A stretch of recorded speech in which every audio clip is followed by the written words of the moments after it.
Señor general en uso de buen retiro y excomandante de la Fuerza Aérea Colombiana, Héctor Fabio Velasco, muy buenos días.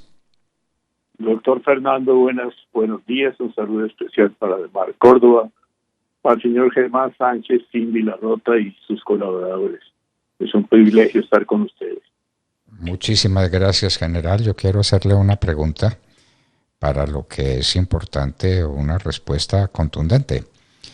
Uno ve todos los días, por desgracia, que en un ataúd mandan a sus lugares de origen, así se dice, al miembro de la fuerza militar o de la fuerza de policía que acaba de ser asesinado por las bandas armadas. Allá lo mandan. La pregunta es, ¿ese hombre muerto tenía algún tipo de seguro? Él llega a su casa donde tenía una mujer, tenía unos hijos que vivían de su salario. ¿Qué pasa después? ¿Hay algún seguro de vida que cubra los riesgos que asume un miembro de la fuerza pública que está en combate? No existe ningún seguro.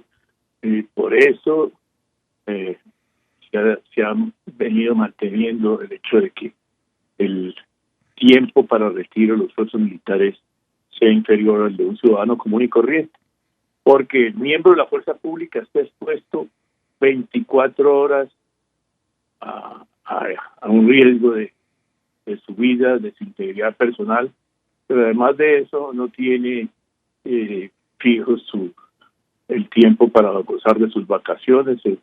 Yo en los últimos 12 años de mi carrera en Puebla nunca pude tener unas vacaciones. Recuerda usted una época que compartimos, era una época muy dura, donde no da tiempo para descansar. Y uno está disponible 24 horas, no tiene horas extras ni mucho menos. Eso es muy triste, y lo más triste es que queda un miembro público que no tenga un miembro de la fuerza pública que no tenga un mínimo de años para tener derecho a una pensión por voluntad del gobierno. Por un caso de esto, queda la familia completamente desamparada, un miembro que muera a los 13 años, 12 años, sin vivienda, sin un salario para sus hijos, sin educación, en una circunstancia muy crítica.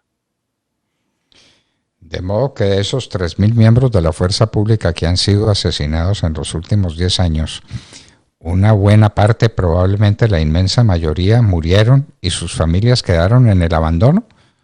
¿No tienen para dónde mirar? Así es, doctor. Son cifras supremamente impresionantes.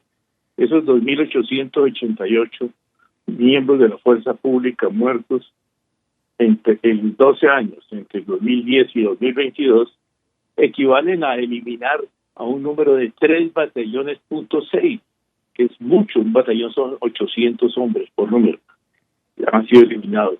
Y eso es una secuencia muy lógica del proceso de paz. Si nosotros analizamos lo que ha sucedido, y se le advirtió al presidente Santos, personalmente tuve la oportunidad de decírselo en el 2012, cuando iniciaba un error táctico estratégico grandísimo, de ofrecerle la paz a una guerrilla que estaba derrotada, arrinconada. El ELN había desaparecido prácticamente. Se sabía, había muerto sus cabecillas ya Raúl Reyes, el Mono Jojoy, y Cano estaba a punto de sacar la bandera. Quedó la iniciativa yo pienso más que todo por un ego personal, de proponer una paz a la FARC, que al final sabemos cómo fue.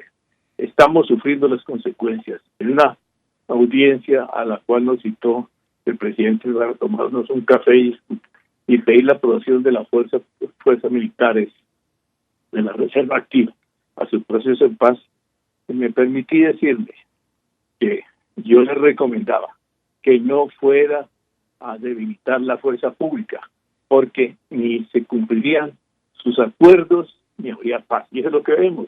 Es una lástima que este informe no incluya desde el año 90 hacia acá, hacia el 2012, que no hay esa estadística, pero ahí se ve claramente cómo crece la guerrilla, que eran unos forajidos prácticamente, en los sitios de lontananza de nuestro territorio, huyendo, donde yo recuerdo en los años 70, estuve en el llano 3 años, y si acaso hubo 2 veces que tuvimos que perseguir a la FARC a Tirojijo porque asaltaban la caja grande, robaban la plata y salían huyendo. Eso se enriquece a base de narcotráfico. ¿Cómo empieza a crecer? Usted recuerda hasta los años 97, 98, 96, los duros golpes que se le dan a la fuerza pública, cómo se asesinaban soldados y policías que estaban en regiones muy alejadas donde no podían ser auxiliados. En esos momentos, poco después, ¿por qué? ¿Y por qué sucedía esto? Sencillamente había una ausencia del Estado, entre comillas, porque para un proceso de estos, de un conflicto como el que afrontábamos en ese momento, se requiere doctrinariamente una proporción de por cada guerrillero 10 hombres. Nunca se combate en esa proporción. Es para poder, como bomberos, acudir a todos los sitios que una guerrilla amparada en el abrigo geográfico, ambiental y muchas veces de la población presionada en su silencio pueda atenderlos. Estaba en esa proporción, por eso el ejército estaba arrinconado completamente, como dicen coloquialmente, estaba copado, donde todo el mundo estaba comprometido. Y cuando se inicia y se inicia con Pastrana y se desarrolla un proceso de paz con el presidente Uribe, teníamos el grave problema que no teníamos siquiera los cuadros para entrenar a los nuevos soldados, ¿no? Es también muy importante que se hubiera puesto esa estadística, se hubiera establecido esa estadística entre los años 90 y los 2012 para ver cómo inicia con el presidente Pastrana y cómo en el año 98, cuando empiezan a darse esos golpes que les dieron a la guerrilla, después de los golpes que han contundentes que le han dado al ejército en el Villar, Las Delicias de Patascoy, cómo empieza a golpearse la guerrilla, hasta arrinconarla, cómo al narcotráfico le cierra la fuerza aérea, el espacio aéreo, ¿no? Y es importante después ver cómo se reduce en el periodo del presidente Uribe y cómo empieza a crecer cuando inicia el proceso, que es lo que vemos aquí prácticamente. Esas son las consecuencias, doctor, de un proceso de paz extemporáneo y donde se les proporcionó y se les prometió y se les está cumpliendo a la FARC, a una guerrilla, un indulto y una amnistía que realmente no se lo merece. Sabían que habrá una impunidad total, de manera que esas son las consecuencias que estamos viendo. Por otra parte, si nosotros analizamos esa estadística de esas muertes, vemos claramente que esas muertes han sido producidas especialmente en los sitios donde impera, donde ha crecido el ELN, la guerrilla, y ha crecido el narcotráfico. Ha crecido, vemos esas muertes, ahí no dice los departamentos, pero si miramos norte de Santander, es la coca ahora, Antioquia, ahí no señalan los puntos, pero también es parte de la droga y una parte de la guerrilla. El Meta, la misma cosa. El Valle del Cauca, vemos Buenaventura y toda esa parte de la costa del Pacífico, ¿no? Entonces, eso es muy claro y es evidente y hay que mirar que son consecuencias de un proceso mala vida. Y si se anuncia ahora un proceso de paz, y las últimas muertes de los últimos meses, vemos que son alarmantes también, cómo ha crecido, comparando el año pasado con abril de este año, donde ha habido un incremento entre el abril del año 21 y abril del año 22 de 162%. En junio, que es ocupa el segundo lugar entre el año pasado y un aumento del 260%. Usted lo ve, es claro, era en víspera de elecciones, ¿no? Se trataba de presionar para justificar un proceso. No sé si con anuencia del gobierno actual o qué, pero eso es muy claro y es muy evidente haciendo un análisis de de cuáles son las causas y cuáles serían los efectos de un proceso de paz con una guerrilla.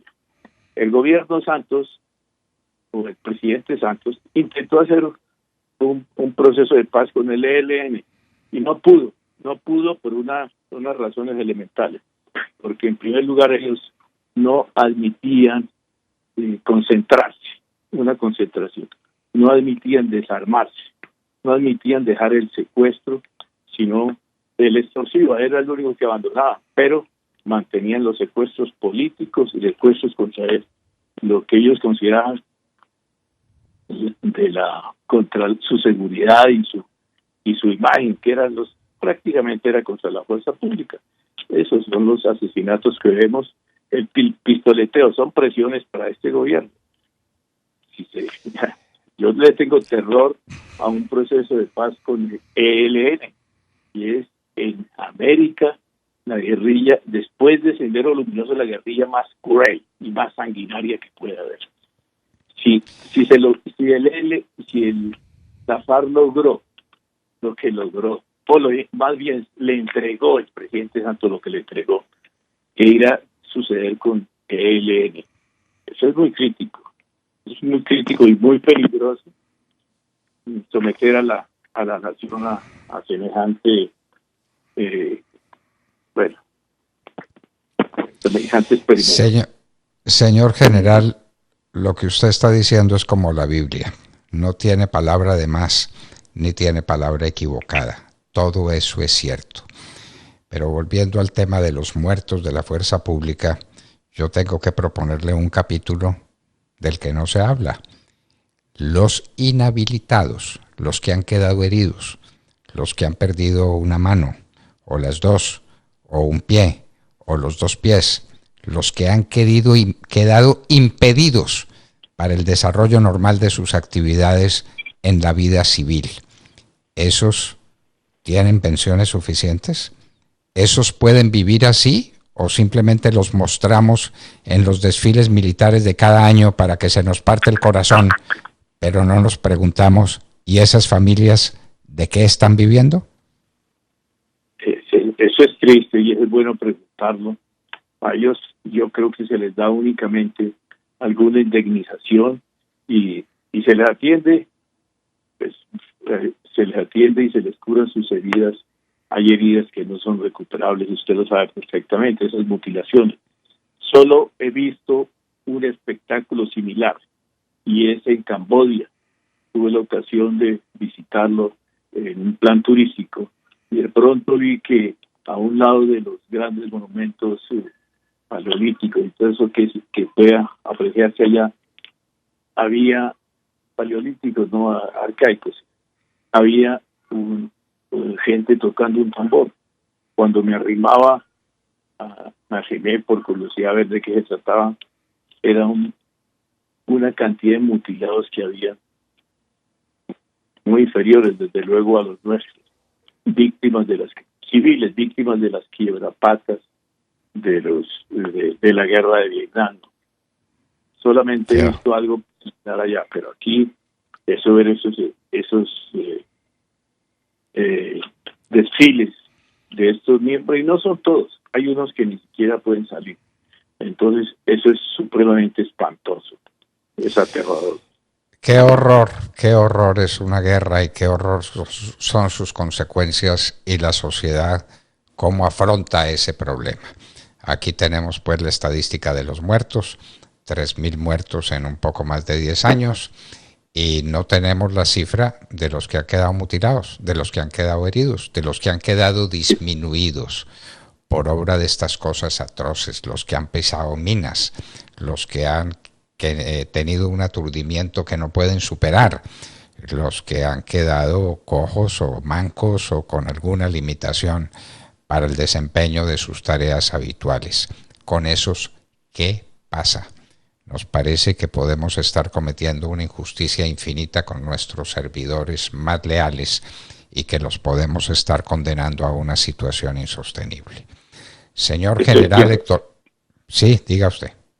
Yo he visto con mucha tristeza, doctor, con mucha tristeza, miembros de la fuerza pública mutilados y con unas incapacidades físicas en algunas partes del país, pidiendo limosnas, implorando la caridad de sus ciudadanos. Eso es muy triste.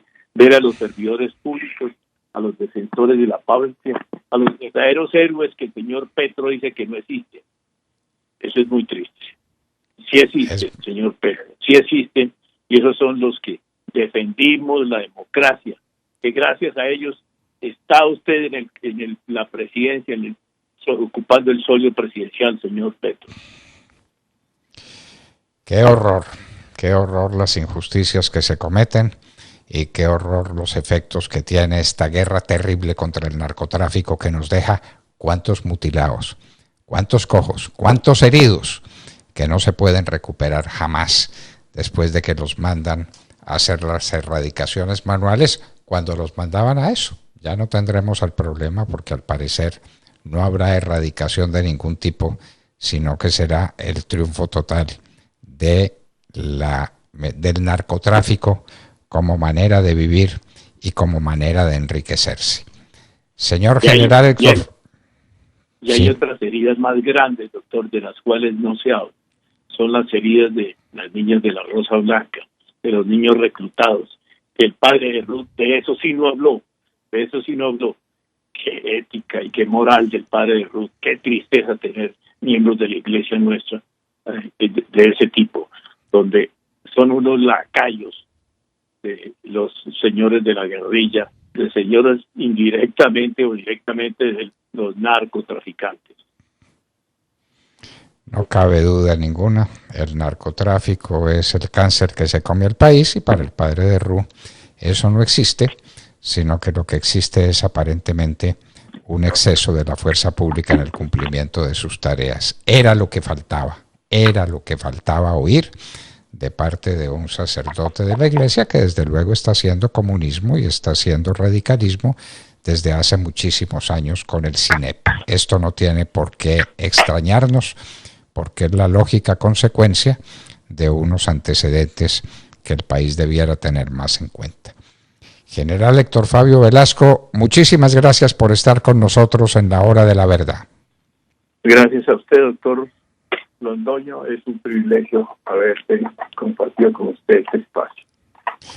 El privilegio es para nosotros y el dolor infinito cuando recordamos a nuestros hermanos que perdieron la vida o que perdieron sus facultades normales para batirse en la vida civil y quedaron en la absoluta miseria por servirnos, por salvar a Colombia, por hacerla respetable y digna, por combatir el narcotráfico. Héctor Fabio Velasco, general en uso de buen retiro y excomandante de la Fuerza Aérea Colombiana, estaba con nosotros en la Hora de la Verdad.